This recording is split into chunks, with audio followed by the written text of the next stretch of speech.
Mr. Friedman, how much government intervention do you think is necessary to prevent the rise of monopoly and oligopoly under the free enterprise system, or would it take care of itself if left Well, alone? I believe if you examine the sources of monopoly and oligopoly, you will find that almost all those sources are government intervention.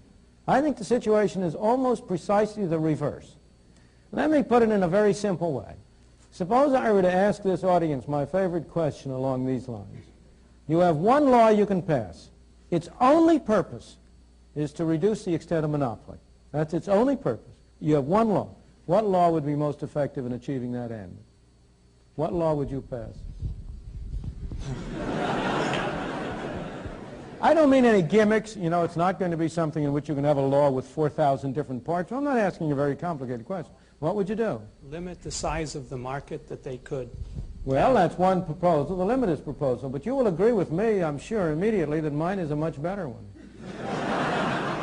And that's free trade. Eliminate all tariffs and all restrictions on foreign trade, and you enable the world to come in as competition to prevent domestic monopoly. Wouldn't that do a great deal more good in preventing monopoly than would a limit on the size of enterprises, with much less restriction in human freedom? Now, if you ask yourself, where do monopolies come from? In the United States, the most important and the strongest monopolies are unquestionably those that derive from governmental privilege.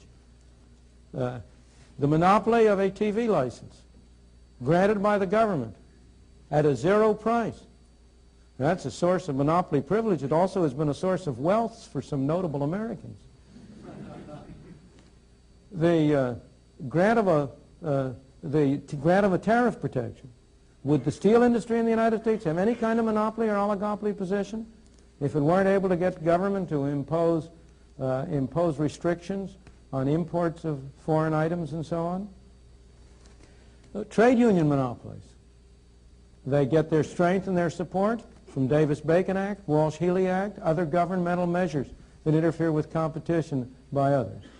It's very hard. In fact, I have tried to consider, and George Stigler is a greater authority on this than I, so maybe we ought to get him in to add to this, what private monopolies there are that have been able to maintain themselves over any long period of time without government assistance. And I have myself only been able to construct two. One is an international one, the De Beers diamond monopoly. It really is I don't understand it. Maybe George can tell us the answer. But it has been successful over a very long period. And the second was the New York Stock Exchange. Not more recently, because since 1934 it's had the help of the SEC.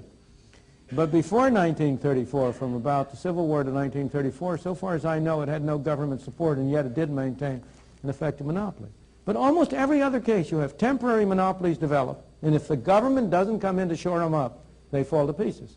The railroads became a monopoly only because they were able to get the Interstate Commerce Commission established.